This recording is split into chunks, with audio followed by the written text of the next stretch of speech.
جا رہے ہیں۔ آج کل کی ویڈیو ہے، 3 غیر مسلم لڑکوں نے مل کر کے کالج سے بچی کو بلایا اور اس کو مار کر کے اسکارپیو میں لے گیا، 3 دن ریپ کیا اور ریپ کرنے کے بعد اس کے جسم کو سریعام لے کر کے پھینک دیا۔ ان مولانا صاحب نے جو کہا سن کر آپ کا دل خوش ہو جائے گا۔ ہر مسلمان کو اس ویڈیو کو پورا ضرور دیکھنا چاہیے اور مجھے امید ہے ہر مسلمان اس ویڈیو کو شیئر بھی ضرور کرے گا۔ ابھی آپ کو سنائیں گے مولانا صاحب نے کیا کہا۔ ایک شادی میں مولانا صاحب نے ایسا بیان دیا، سن کر لوگ شرم سے جھک گئے۔ علماء اکرام ہمارے لیے کتنی محنت کرتے ہیں تاکہ ہم دین کے راستے پر چلیں، ہمارے لیے کتنا درد رکھتے ہیں، اور وہ آپ کو اپنے گھر کی باتیں نہیں بتاتے بلکہ اللہ اور اس کے رسول کی باتیں بتاتے ہیں۔ ہم ہیں جو اپنے علماء کی کسی بات کو سننے کے لیے تیار نہیں ہیں۔ شادی میں ڈی جے اور ناچ گانے کے لیے منع کیا گیا، پھر بھی لوگوں نے خوب ناچ گانا کیا۔ آپ خود ہی بتائیے کس کا زیادہ فائدہ ہے، جو مولانا صاحب بتا رہے ہیں یا جن کے گھر شادی ہے؟ جب شادی میں حرام کاری ہوتی ہے تو شیطان شریک ہو جاتے ہیں۔ حرام کاری کی وجہ سے انسان گنہگار بھی ہو جاتا ہے اور شیطان یہ لڑائیوں اور بیماریوں سے گھر کو برباد کر دیتا ہے۔ جو شادی کو سنت کے طریقے پر کرتا ہے، نبی کریم صلی اللہ تعالی علیہ وسلم کی سنت کو زندہ کرنے کے لیے اس کے گھر ہمیشہ خوشیاں رہتی ہیں اور بیماریوں سے بھی محفوظ رہتے ہیں اور اللہ کی رحمتیں ان پر نازل ہوتی ہیں۔ آپ خود ہی سنیں مولانا صاحب نے کیا کہا اور کتنی اچھی نصیحت دی۔ آپ اپنی رائے بھی ہمیں ضرور بتائیں۔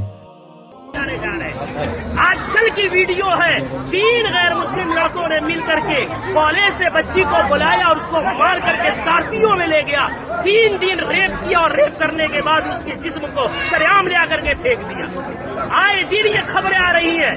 میں پوچھنا چاہتا ہوں اس کے پیچھے کے ذمہ دار معاشرے کے ہمارے اور آپ جیسے بےغیرت لوگ نہیں ہیں جو شادیوں میں ناچ گانوں میں پیسوں میں آگ لگا رہے اور آگ لگا کر کے شادیوں کو اتنا مشکل بنا دیا کہ وقت میں شادیاں نہیں ہو رہی ہے، جس کی وجہ سے ہماری بیٹیاں جذبات ان میں بھی ہے، جذبات کی رو میں بہ کر کے ایجوکیشن والی بچیاں غیروں کے گود میں کھیل نہیں رہی ہے بلکہ ٹیشو پیپر بنا کر کے انہیں استعمال کر کے گلی کوچوں میں پھینک نہیں دیا جا رہا ہے بلکہ ان کے چیخے اڑائے جا رہے ہیں۔ اتنے ادب و احترام کے ساتھ بار بار اصرار کرنے کے بعد جھک کر کے باپ کہہ کر کے بھائی کہہ کر کے ایمان کا حوالہ دے کر اسلام کا حوالہ دے کر پوری سوسائٹی کے عہد و پیمان کا حوالہ دے کر کے کہا گیا، لیکن پھر کیوں نہیں مانے؟ جرأت کی بات ہے، ہمت کی بات ہے۔ آخر وہ ہمت آئی کہاں سے کہ پورا معاشرہ بائیکاٹ کر رہا ہے، آپ ناچ لا رہے ہیں، چوک پہ نچا رہے ہیں، پورا بستی اس گناہ سے بچنا چاہتا ہے۔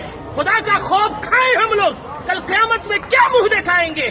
پورے گاؤں میں نچاتے ہوئے لے کر آتے ہیں، مسجد کے سامنے سے لے کر آتے ہیں، پورے گاؤں میں۔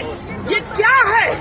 اس کو ضد نہیں کہتے ہیں تو اور کیا کہتے ہیں؟ اس کو ہٹ درمی نہیں کہتے ہیں تو کیا کہتے ہیں؟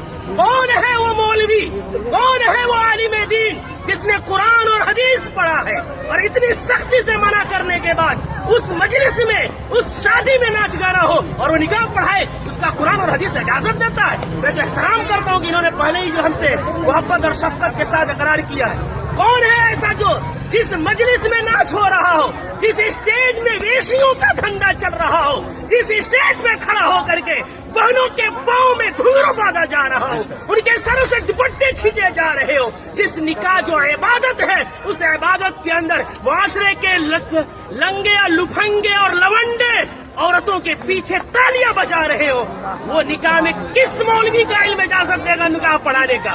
کون سی قرآن اجازت دے گی؟ کون سی حدیث اجازت دے گی؟ یہاں سب کلمہ پڑھنے والے ہیں۔ ہم مریں گے، رب کے سامنے حاضر ہوں گے۔ دنیا کی بات چھوڑیں، ہمیں یہ خوف کیوں نہیں آتا کہ نکاح ایک عبادت ہے، نماز بھی عبادت ہے۔ نماز میں اگر کوئی گانا بجائے نماز کا مذاق ہے، نکاح میں کوئی گانا بجائے وہ نکاح کا مذاق نہیں تو کیا ہے؟ جو مولوی قرآن کی آیت پڑھیں گے ان کا مذاق نہیں تو کیا ہے؟ حدیث پڑھیں گے ان کو پیروں کی ٹھوکروں میں رکھنا نہیں ہے تو کیا ہے؟